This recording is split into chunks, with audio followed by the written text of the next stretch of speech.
How's it going, everyone? Andrew Pillick here with my first video on this music channel. Now, I wanted to upload on here because I do love music, and I thought, why not give my thoughts on 2018 and give some of my year-end reviews on albums, songs, and all that stuff like that. I might end up just doing the albums just because, of course, we are nearing 2019 within the next couple days. So I wanted to just get my albums out there, top 5 favorite albums, and these are my personal favorite. Now, you may have a completely different outlook on the albums that came out in 2018.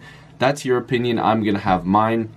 There's a lot of albums that I didn't actually get to listen to this year multiple times where I wish I did get to listen to them, but I'm not going to act like I listened to them 15 times and put them on a list just to impress somebody else.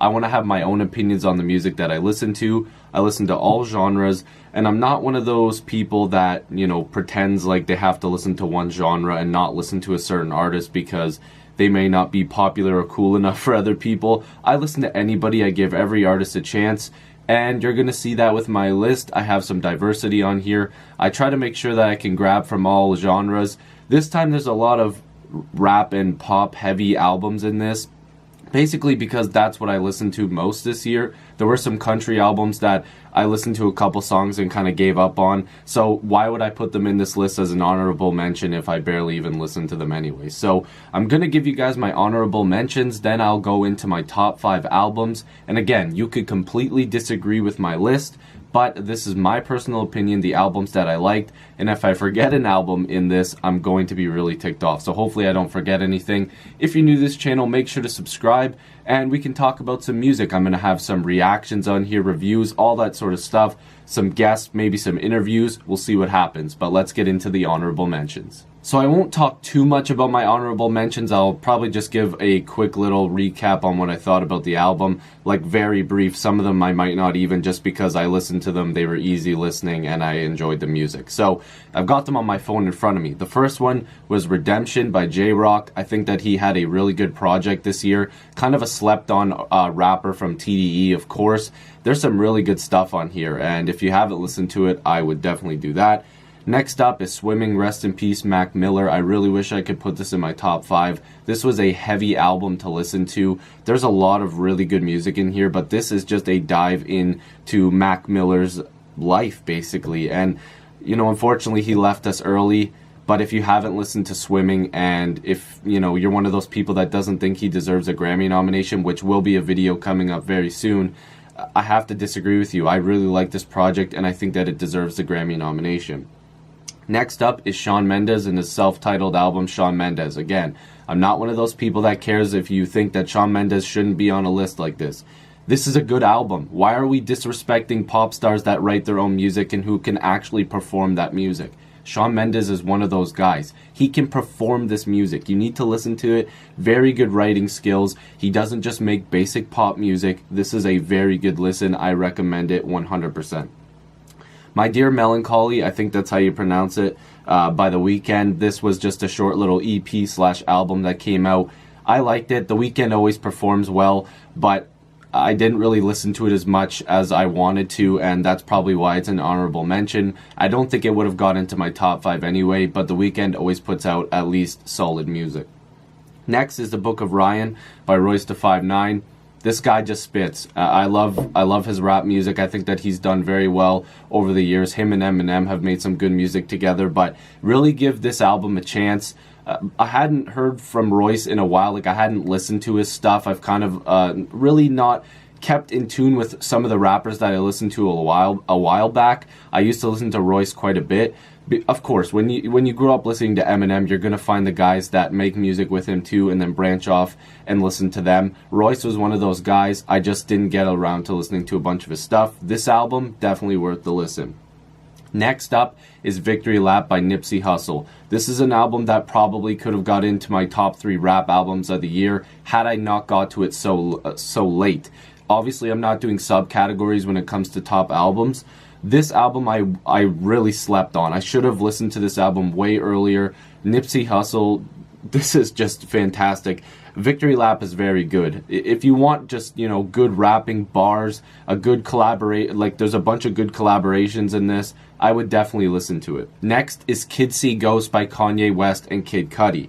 Now, we do know that Kanye West has done some crazy stuff this year, but if we're going to separate the person from the music, I think that this album was better than Ye, the album that he put out for himself, or Ye, whatever the heck he wants to call it.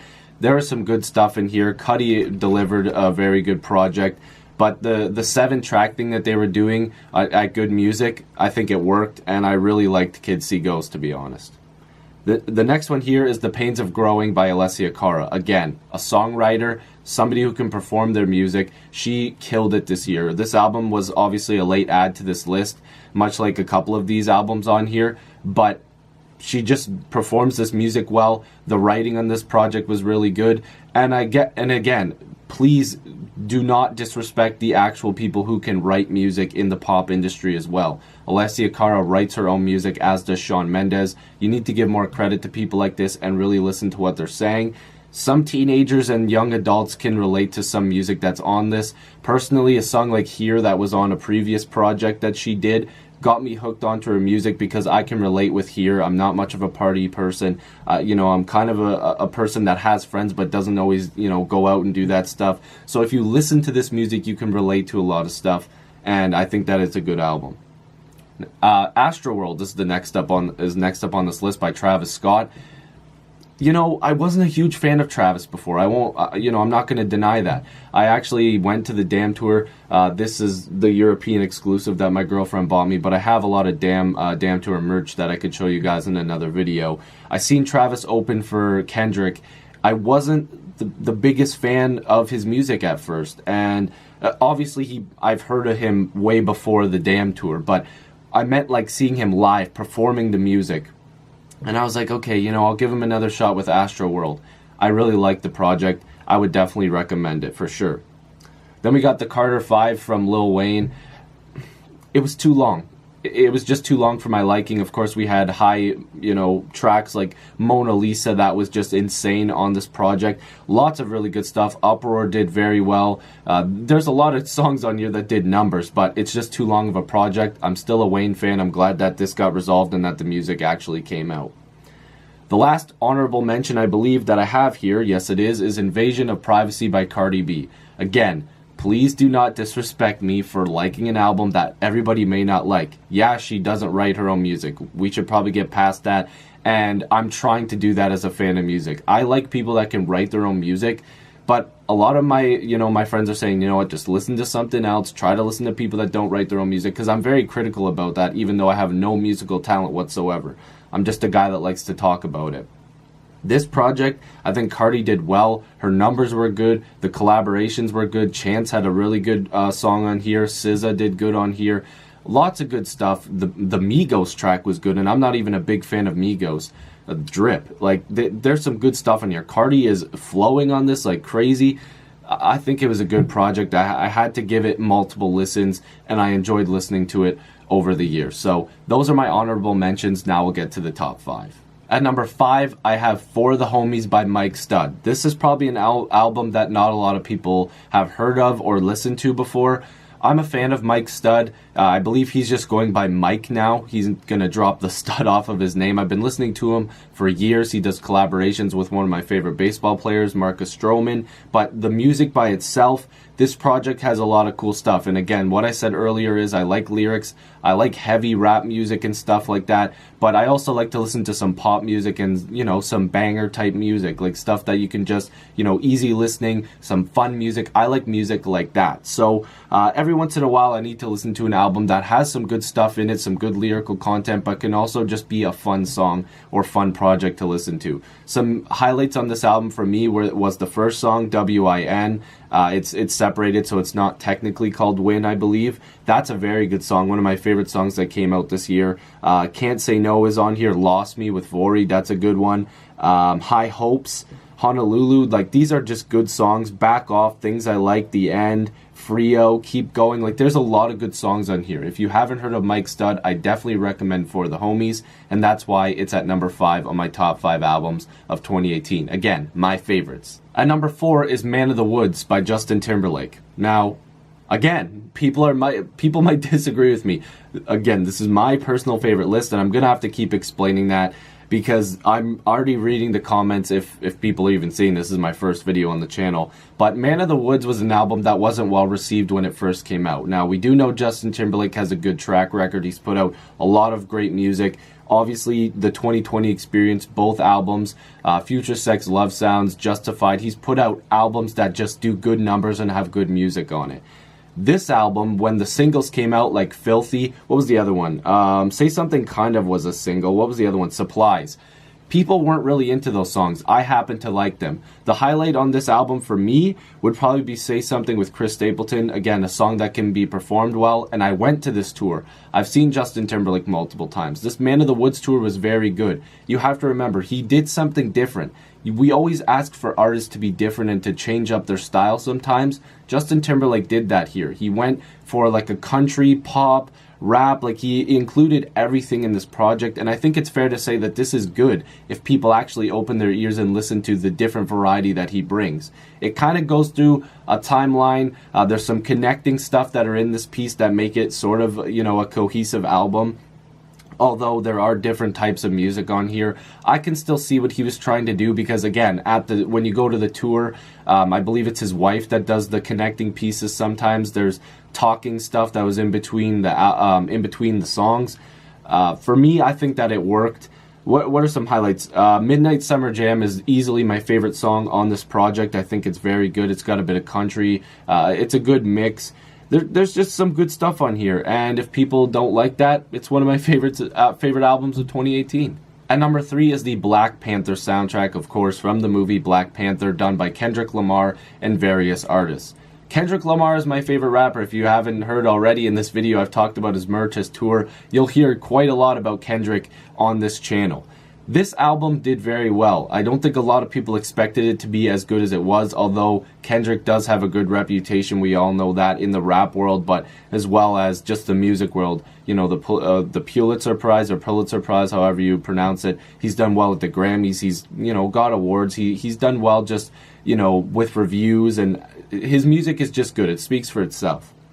Kendrick wasn't the person that I was impressed with the most on this project. There were a lot of good artists that showed how good they were in here. SZA on All the Stars, again, proving that she is one of the up-and-coming artists in music. I think that she's highly underrated. 2 Chainz and Schoolboy Q on X, Saudi, they all had really good parts to that song. I think 2 Chainz had a really good verse. Khalid and Sway Lee were good on here. Vince Staples, Georgia Smith killed it on this record. Zakari was good again. Reason, like on the song Seasons, oh my god, just there's a lot of really good songs on here. You can go from top to bottom and listen to anything on here. The Weeknd, of course, Travis Scott. There's a ton of artists on here. And again, please don't hate me if I don't know this artist before, because this is the first time I heard of them. SOBXRBE. Now, that might not even be how you pronounce this stuff, but Paramedic, whoever they are, I'm going to be listening to them more often. I haven't gotten to their stuff. Man, did they kill that track. Just a lot of good stuff. Anderson .Paak, of course. Anderson .Paak. People always say his name differently. I like him. Oxnard didn't make this list, of course. I'll have to give it more listens. But James Blake was good on here. This is a very good project. Everybody did well on here. King's Dead, that Future verse, we all know that kind of became a meme. Just a real good song. J-Rock did real good on that. But that's why it's at number 3 on my list. At number 2 is Daytona, Pusha T. This could have been my number 1 album, but you'll see and hear why I have something else at number 1. 7 tracks on this project. All of them are good. If you know, you know. He starts it off with that, you know, huge bar rap that he always does. Pusha T always hits you with bars. And of course, we heard the cocaine bars, we heard the luxury bars, we heard all those bars in this, you know, in this project. But Pusha T just does what he does, and he's good at it. And of course, my camera decided to crap out on me. Back to the Daytona review. The Games We Play was up next. Hard Piano with Rick Ross. He performed well on this project. Comeback Baby, Santeria, which was 07 Oh Shake, I believe that was on that project, or on that song, on Santeria. What would Meek do with Kanye West when he started with that whoop scoop crap? I was like, oh, please, Kanye, please don't do this again. But he came in with an average verse. And then Infrared, of course, we know the Drake diss that started the beef between Pusha T and Drake, which I will likely do a timeline of. I've got so many video ideas that I want to, put together on this channel, and you'll see that. But Daytona has a lot of really good music on here. 7 tracks, but it gets to the point. 21 minutes. Up for Rap Album of the Year at the Grammys. I think that he deserves this nomination. I really enjoyed Daytona. I think Pusha T is one of the better lyrical rappers that are in the game currently. And people say, oh, he's washed up, he hasn't done anything, whatever. Go back and listen to a lot of Pusha T stuff, obviously earlier with Clips and all the way up till now. I think that he's done very well, and this Daytona album might be one of the best pieces of work that he's put together. At number 1 is KOD by J. Cole. A lot of people aren't giving this album the credit that it deserves. We didn't see it get nominated at the Grammys, but that could be why, maybe J. Cole and Dreamville didn't submit that project to the Grammys. We've seen a lot of, people that are high up in the industry talk about this album as if it was disappointing, like Charlemagne the God. Joe Budden kind of said, no, it's not. This could have been his second best album, which I agree with. I think KOD was very good.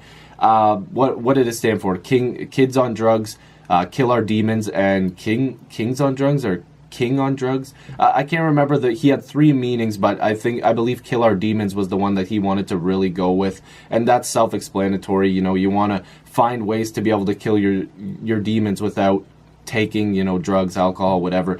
He goes through this on this entire album. This is just another reason why J. Cole is one of the best rappers in the world. He's one of the best artists in the world. His lyrical value, everything that he puts together is always really good. Some highlights on this project, of course, everybody really liked KOD and ATM. Those were the songs that people were always jamming whenever I heard people listening to J. Cole. Of course, the new stuff. Kevin's Heart is a deep track. If you watch the video, that also helps if you're not the type of person that just likes to hear a song and understand something. J. Cole does a very good job with his visuals as well. I think he did that in ATM very well.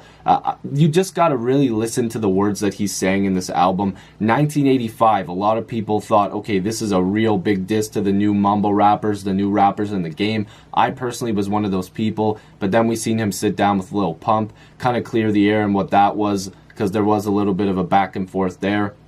We all know if it was a lyrical battle, J. Cole slaughters any of those people, but he does send a message. I think J. Cole definitely sends a message in that song. You hear, there is so much good stuff in here. Window Pane, Once an Addict, Brackets. There's so much good stuff in here. Motivate. This is why this is my favorite album of the year. You can go 1 through 12 songs on this project. 1 through 12, you can listen to it over and over again. 43 minutes of pure entertainment, pure value, lyrical content. So I recommend any of the top 5 and all of the honorable mentions. So hopefully you guys enjoyed this first video on the channel. It's super long, but you guys will probably see that from me because I like to ramble on about music. Thank you for stopping by. There'll be a lot more reviews, reactions, and just everything to do with music on this channel. Guest interviews, all that cool stuff. Make sure to subscribe and hit the notification bell. And I'll see you guys in the next video. Peace.